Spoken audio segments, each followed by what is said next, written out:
오늘은 중례진, 중례진. 오늘 이제 저 텍스트를 안 쓰고, 여러분들과 더불어 이 책, 새로 나온, 도올주역계사전이라고 하는 이 책을 가지고 직접 공부하도록 하겠습니다. 이 책에도 64개의 해석이 뒤에 부록으로 실려 있는데, 이 책에 실린, 이 새 책에 실린 64개의 해석은 그동안 제가 쭉 이 주역을 보면서 느껴왔던 최종본, 그거를 소화된 제 말로서, 우리말로서. 그래서 제가 이 책을, 이 한글을 만들어 주신 세종대왕님께 이 책을 바칩니다라고 얘기했던 것은, 그야말로 우리가 만약에 우리 지금 언어야 옛날부터 있었지만은 이 문자를 갖고 있지 않았으면은, 이게 중국 사람들은 사실은 이게 주역이라고 그러지만은 중국 사람들이 주역을 이해하지 못합니다. 그러니까 주역이라는 책은 모든 그 신텍스의 구성이, 신텍스뿐만 아니라 세만틱스를 구성하는 요소들이 이해가 잘 안 되는 거예요. 다양한 해석을 가지고 있기 때문에. 그래서 뭐냐면은 중국 사람들도 주역은 모르는 채로 알아요. 그러니까 말할 때는 모르는 것을 그대로 통째로 인용하면서 던지면 저쪽에서 알아듣는 거지. 그러니까 모르는 것을, 모르는 의미가 통하지 않는 유니트를 그대로, 그것이 자체가 전달해 가면서 뭔가 조금씩 뭔가 파악이 되는지 어떤지 모르지만 확실하게 안 돼요. 그러나 우리말은 그렇지 않다는 거지. 우리는 소리 그리고 우리말은 정확하게 전달이 안 되면은 이게 안 돼요. 그래서 우리나라의 주역 이해라고 하는 거는 사실 정확하게 이해가 안 되는 한국말을 또 쓰기 때문에 그 한국말이 아니죠. 그러니까 그게 이 주역의 모든 지금 문제가 이상한 예언자를 사칭하는 사람들에 의해서 지금 잘못 해석이 되고 있는 거죠. 그러니까 이 주역이라고 하는 것은 제가 이번에 여기다가는 뭐냐면 최종적으로 우리 한국말로 한국 사람이 읽을 수 있는 책을 만들겠다. 그래서 주역계사전과 더불어 이 후면에다가 이렇게 쭉 64괴의 정확한 대상전과 괴사전과 그리고 효사들을 다 번역해서 여러분들이 원문과 함께 64페이지면 다 되는 거예요. 64페이지. 한 페이지에 딱 하나씩 했으니까. 그런데 제가 봐도 사실 저도 이 주역이라는 거 제가 이렇게 암기력이 좋은 사람이 아니라서 저는 이게 모든 거 고전 같은 것도 공부하고 나서 다 잊어버려요. 옛날 사람들은 다 그거 암기한다고 그러는데 난 그렇게 잘 잊어버려. 그러니까 또 항상 볼 때마다 새롭고 그게 내 특성일지도 모르는데 많은 사람들이 내가 다 외워서 하는 것 같은데 사실 나는 그게 외운 게 많지 않아요.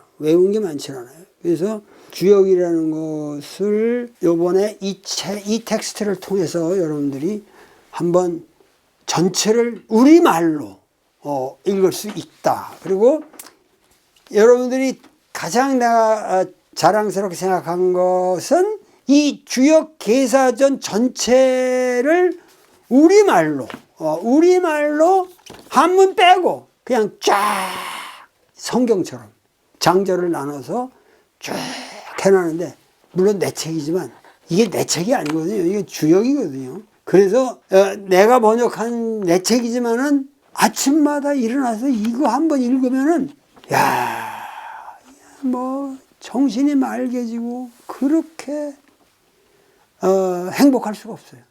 언어 자체가 정말 여러분들이 읽어보시면 알지만은 화이트헤드 같은 그런 대학자들의 하이데거나 화이트헤드를 읽는 그런 것보다도 더 심오한, 한국인은 역시 한국은 우리말에 몇천 년을 같이 살아온 거예요. 이거는 이게 화이트헤드가 아니에요. 이거는 그야말로 살아있는 이건 니체하고 달라요. 니체는 생으로 우리가 그냥 괴물이 한 100년 전에 나타나서 막 외친 거, 그거를 억지로 이해하는 거지.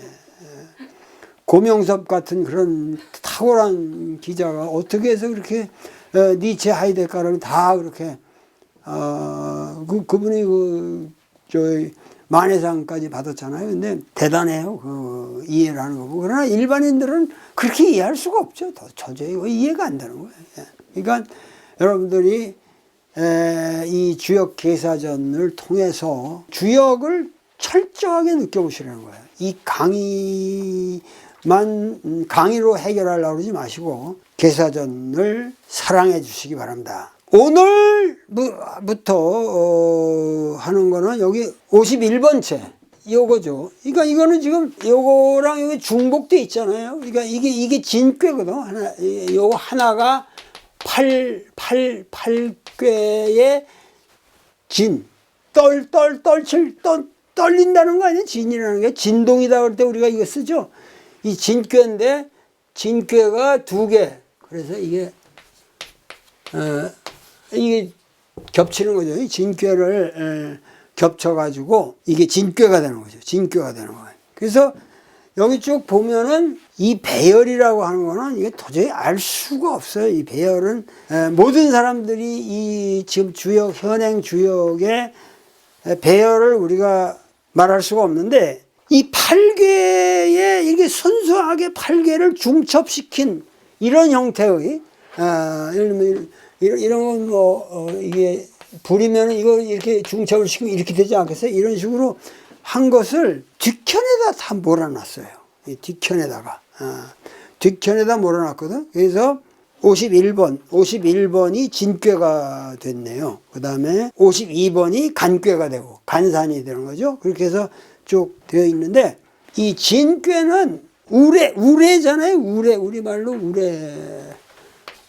우레라고 그러면은 이게 번개하고 또 다르지. 우레는 천둥이라는 말하고 같은 거죠. 우레와 같은 박수라든가 하여튼 천둥. 사운드지. 이 번개는 빛이잖아, 빛.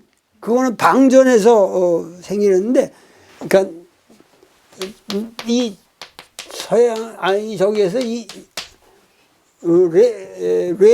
레는 주로 번개 쪽인 것 같은데, 하여튼 진이라고 하는 거는 우레로. 근데 우레라는 것은 사실은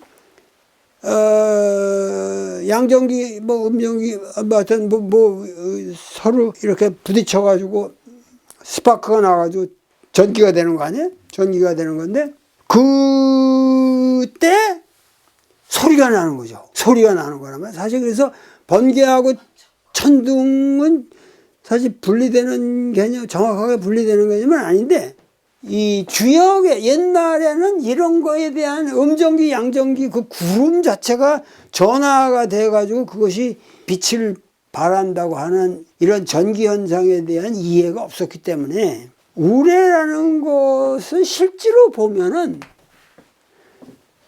그러니까 서양에서 썬더라고 그럴까 그런 것들은 대개 뭐냐면 그게 서양 문명이 참 내가 보기엔 유치한 거야. 그런 것은 뭐냐면 전부가 신의 하느님의 진노, 제우스의 그 번개 방망이라든가 하나의 그 처단이라든가 이게 공포의 대상으로 이해가 되거든요. 근데 우리 동방인들은 그것을 공포의 대상으로 삼는 게 아니라, 진이라는 것은 일종의 떨림으로 이해를 해. 기본적으로 떨림. 떨림이라는 게 뭐냐? 이 썬더라는 걸 갖다가 이 공중에서 이렇게 하는 게 아니라 어떤 땅의 기운이 이렇게 땅 속에 이렇게 응축되어 있다가 어느 순간에 꽉 하고 나오는 걸로. 그러니까 사실은 진의 의미가 지금으로 말하면 지진에 가까워요. 근데 이 지진이라는 것과 하늘에서 울리는 천둥을 2개를 생각 안 한 것 같아, 이 사람들은. 옛날에는. 그런 것들이 이게 뭐 명확하게 분리되진 않은데 하여튼 내가 생각하기에는 뭐 이런 문제도 나처럼 이렇게 고민하는 사람들이 별로 없어요. 이런 거 가지고. 근데 여기서 이 진이라고 하는 것, 흔들림, 이거는 서양에서는 진노, 분노, 공포, 떨림 이런 거지만은 우리가 말하는 떨림이라는 거는 생명의 약동, 창조. 그러니까 땅도 살짝 떨려야 나무가 잘 자란다. 농사도 잘 된다. 아니, 그러니까 모든 게 뭐 바람이 불어야 되듯이 이것도 뭐 약간 하여튼 이렇게 떨림이라는 걸 부정적으로 생각 안 했어요. 우리 동양 사람들은 역시 난 이 주역의 지혜가 대단하다고 봅니다. 그래서 여기서 뭐라고 그랬냐면 대상전을 보면 우레가 거듭되는 모습이 진꾀의 형상이다. 449페이지입니다. 우레는 하나님의 분노이다. 군자는 여기서 정확하게 분노라는 말을 쓰지는 않았어요. 그런데 군자는 이 괴의 모습을 본받아. 군자 이 공구수성이라고 그랬거든요. 무엇을 본받아 내 몸에 잘못이 없는가 공구하며 닦고 성찰한다. 그러니까는 이 진이라는 걸 갖다가 대상자는 뭐냐면 이 공구로 본 거죠. 공구. 이게 나의 내면의 하나의 이 반성, 두려움, 떨림, 이런 거. 그래서 수성이라는 거예요. 몸을 닦고 성찰한다. 이게 군자가 할 일이다. 그러니까 옛날에 그런 자세가 있어요. 공자도 향당편에 보면은 그냥 번개가 치고 벼락이 내리면서 바람이 매섭게 불 적에는 딱 일어나서 창 쪽을 향해서 정저하고 얼굴빛을 탁 가다듬으셨다. 그런 장면이 향당에 나오거든요. 그러니까 공자도 상당히 그런 대자연의 현상에 대해서 뭔가 멋있게 교감하는. 제우스 얘기하고는 전혀 다르지. 이게 그런 거하고는 전혀 다른 거예요. 그러니까는 항상 내면화돼 있어요. 우리는 이 자연 현상을 갖다가 외제적으로 외부에서 나에게 내려오는 하나의 폭력이 아니라 나의 내면의 성찰 이런 걸로 진꾀를 해석한다. 괴사에 보면 진형이라고 하면 떨림과 경건함을 가르친다. 제사 지내기 좋은 시기이다. 진례, 우레가 온다. 사람들은 벌벌 떨면서 놀랜다. 그러나 우레는 오래가지 않는다. 생명에 자극을 준다. 지나가면 깔깔 웃으며 말하며 삶을 즐긴다. 우레는 백리를 놀라게 한다. 그러나 제사를 지내는 사람은 제사상에 올리는 큰 숟갈이나 울창주를 떨어뜨리지 않는다. 그랬거든요. 그러니까 제사 지낼 때 우레가 쳐도 그 숟갈이나 술이라든가 울창주를 흘리거나 그러지 않는다는 거예요. 그러니까 그만큼 뭐냐면 평상시 자기를 계신하면서 살아온 사람들은 어떠한 경우에도 자기를 잃어버리는 법이 없다. 자기를 잃어버리는 법이 없다. 자아상실이 없는 거죠.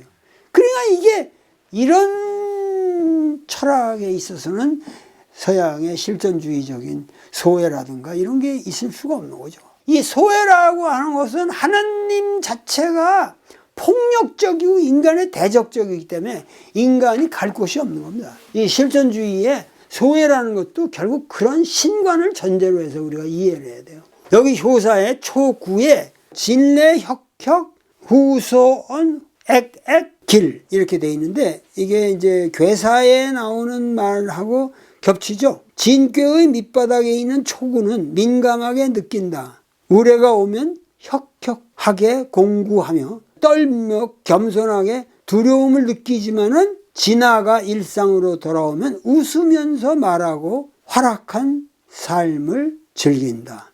길하다.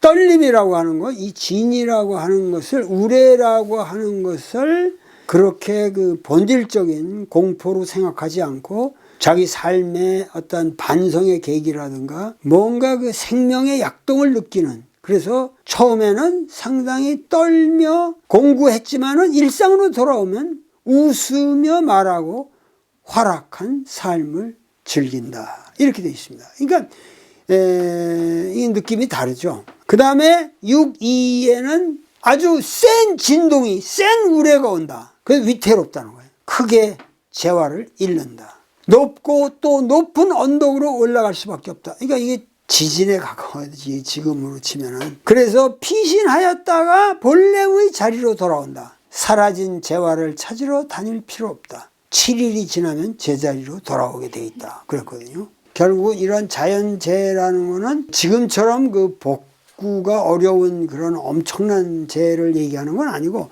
이 가벼운 재해라는 것은 그러한 재해로 인해서 생긴 상실이라든가 이런 거는 그렇게 걱정할 것이 없다. 6.3도 진, 흔들린다.